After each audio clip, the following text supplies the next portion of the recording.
brought you to run for NC State Senate? Right. Well, I'm a native of Wilmington, and my family's been here for generations. But over the past 5 or 6 years, I've started to watch the General Assembly in Raleigh really kind of shortchange those of us here in southeastern North Carolina. And I began to see that New Hanover County really needed some strong advocacy and representation in Raleigh. And so I was encouraged by many people from the community to consider running for it, and that's how we got started. I see that you've had a lot of community involvement in your history working with different groups here. So what are some of your goals in running for the NC House? Mm-hmm.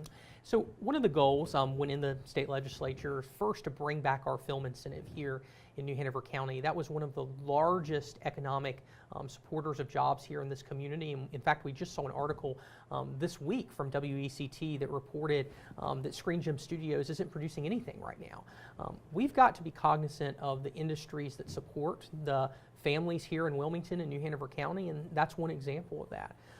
In addition, I think we need to be paying close attention to what we're doing to support our public schools, from higher education all the way down to pre-kindergarten. I know we've seen, and my opponent has certainly mentioned, the efforts to try to increase teacher salaries, which is important, but we also have to be really careful to make sure that we are working to protect our teachers and work for our teachers on a regular basis and not just during election year. So in your personal life or within your community involvement, what are some things that you think you're especially proud of that you've done that would reflect you running for office and help you when running for office?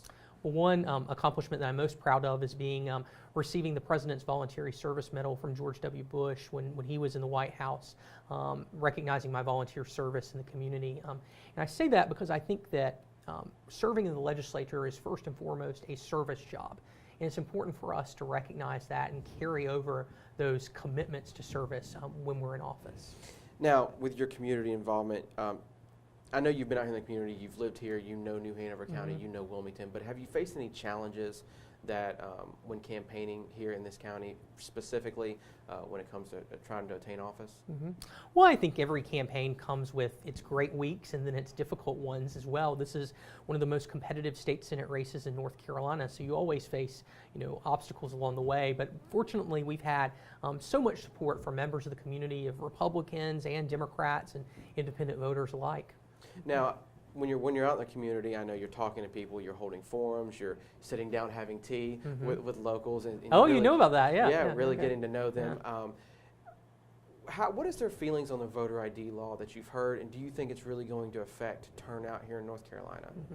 So fortunately with voter ID now, residents are not required to bring an ID to the polls. They were for a period of time, but that has been overturned. We did have some concerns at that point, and right now what we're having to do is just make sure that we educate everyone to know that they will not need an ID when they go to the polls in November. Awesome. So do you think that word is getting out there and people are starting to learn that it's been overturned? I think it is. I think both parties are trying to make sure that that information is out there. Certainly as a Democrat, I would make the argument that our party has been supportive of extending the voting opportunities for as many people as possible, and we've seen the North Carolina Republican Party try to do whatever they possibly can to make it more difficult for people to vote. So besides the voter ID law change, is there anything that you would like to see in the NC House change next session? Well, certainly one of the things that we need to do that's drawing a lot of attention right now is we need to repeal HB 2.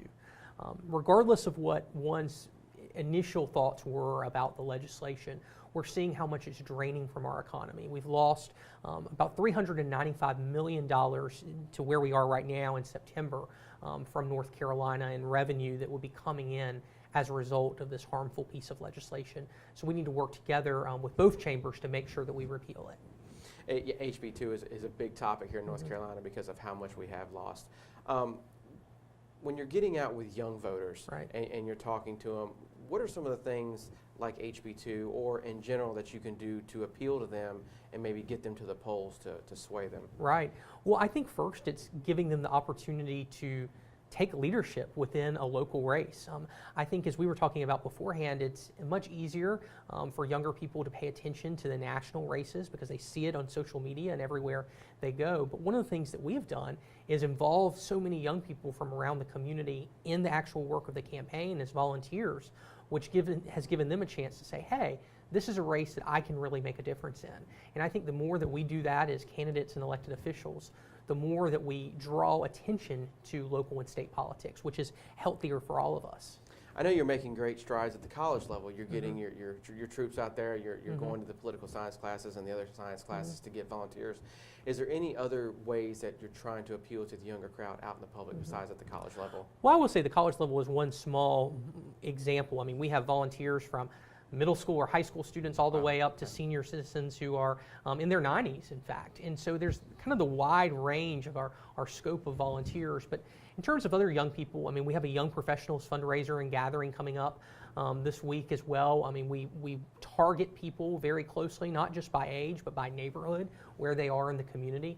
And so I think that's one of the important things to do as a campaign and as an elected official, is to make sure you're hitting all the different groups and communities in your district. Well, Mr. Barnhill, I appreciate you joining us here on Campaign Corner. Good luck with your campaign and have a great day. Well, thanks so much for having me.